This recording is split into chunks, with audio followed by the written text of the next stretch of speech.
Our next guest is this guy. You probably know him as our national recruiting analyst, Cooper Petagna. He was actually the director of recruiting and player personnel at both Oregon and Washington. Also spent some time with Michigan, but as it pertains to this conversation, obviously the Oregon and Washington connection is very helpful, and he is here with us in studio. So excited to welcome you to Nashville. Officially, you're going to be seeing a lot more of this guy on this desk. No more Zoom. I'm going to miss, your backdrop, though. You had some nice albums there, but so glad to see you in person. I'm going to go ahead and take this as a time to ask the people to hit the like button because they should be excited about the fact that Cooper is here with us. But as we continue this conversation, I want to start with the Ducks, obviously a place that you know very well. So when USC and UCLA announced that they were joining the Big Ten, the talk was all about how their recruiting would need to change. Specifically, they need to get bigger up front, right, to play that Big Ten football.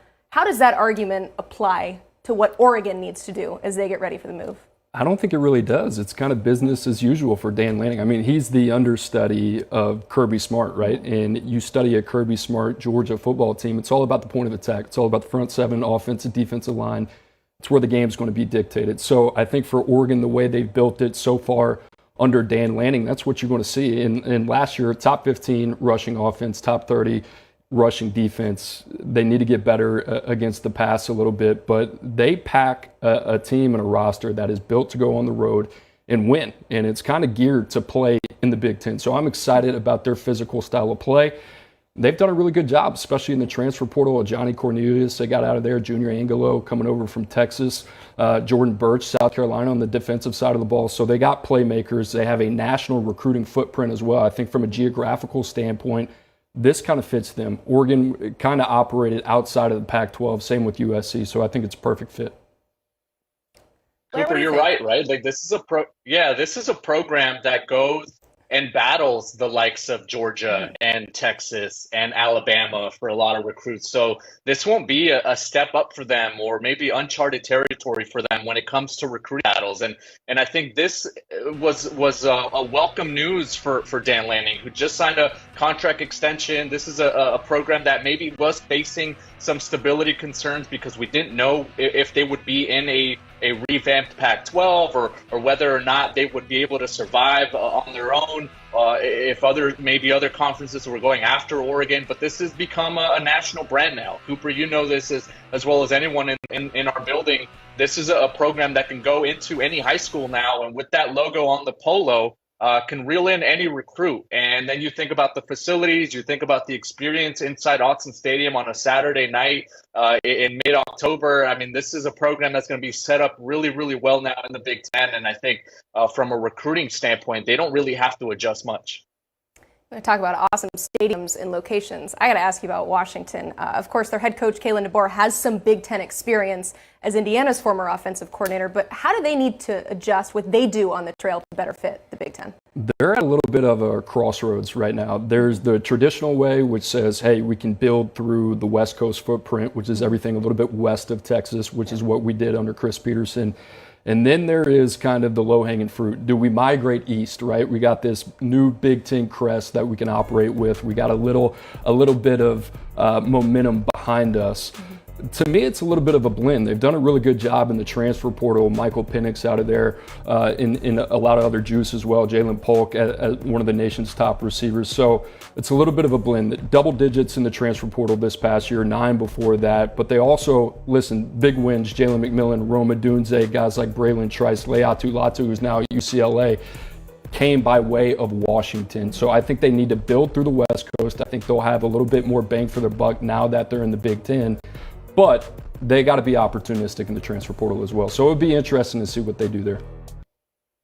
UW, I do think, is going to have to be a program that maybe ramps up their recruiting process, right? Or goes another level in terms of their intensity, in terms of offering maybe a bit earlier, in terms of bringing in official visitors. It's a nice day, usually right in June, there on the water on Mont Lake. And if you're able to bring in visitors from across the country that weekend, it's going to be hard to leave Seattle uncommitted. So I think Washington has to be a little bit more aggressive and recruit a little bit heavier early on to really stack up recruits. And heading into the season, I think for them, it's going to be about getting players to buy in and and from a national perspective, maybe be a bit more appealing. Because I think from a West Coast perspective, everyone knows what Washington's about. But when you think about national recruiting, when you think about what Oregon's done, what USC, even what UCLA had done in the past, I don't know if you can mention UW in that same regard. So I do think they're going to have to ramp up a little bit.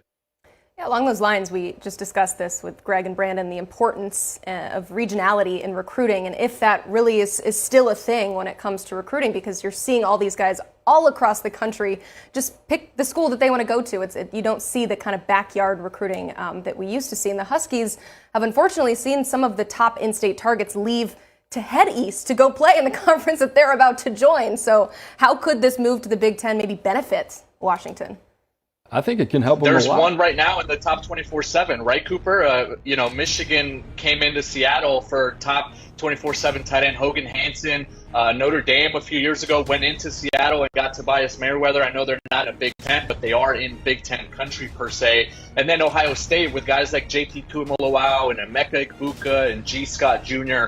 I mean, this has been a ground that a lot of these Midwest programs have been going to, and it's been tough for Washington. If you are a Husky fan, you hope that this kind of kicks them up a bit, and it allows them to be a bit more aggressive, whether that be in the NIL market or whether that be in being able to brand those local recruits to stay close to home.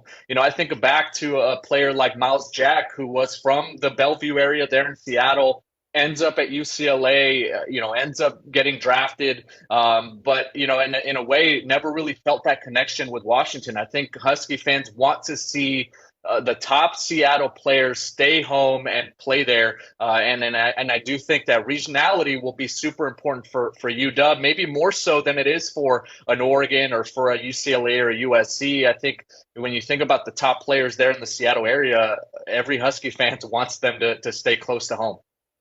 Yeah, I can think of a couple of recruitments where it really would have benefited us at Washington. Zach Charbonnet, who ended up going to UCLA, and then you got Nick Herbig, who ends up going to Wisconsin.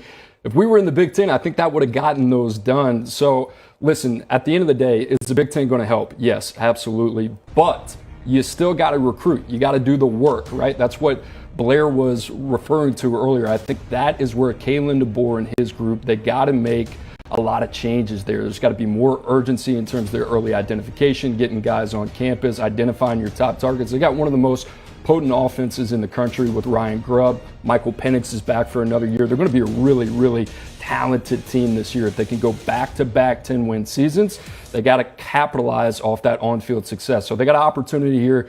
Just want to see an uptick in recruiting. You heard Greg and Brandon talk about the 4 schools that are left over in Oregon State, Wazoo, Stanford, and Cal, kind of that outside looking in. And they mentioned that the message to recruits has to be something on the lines of the brand. We don't know where we're going next, but trust in the brand and all the other things like, on campus and location and all of that. If you were in their recruiting department, Cooper, what is your message to them on a weekend like this? Well, I think if you're Cal and Stanford, like Huff talked about, it's more about the academic prowess, right? Stanford could go out independently and be okay. I think Cal is somewhat in that same boat. They can stand on the merits of their education and what they have to offer. If you're Oregon State and Washington State, you're the odd man out right now. This is really going to hurt them from a recruiting standpoint. Right now, if I'm Jonathan Smith, I'm saying, hey, it's outside of our control. It is what it is, but we just had our first 10-win season and the first time in 16 years. We're renovating our stadium.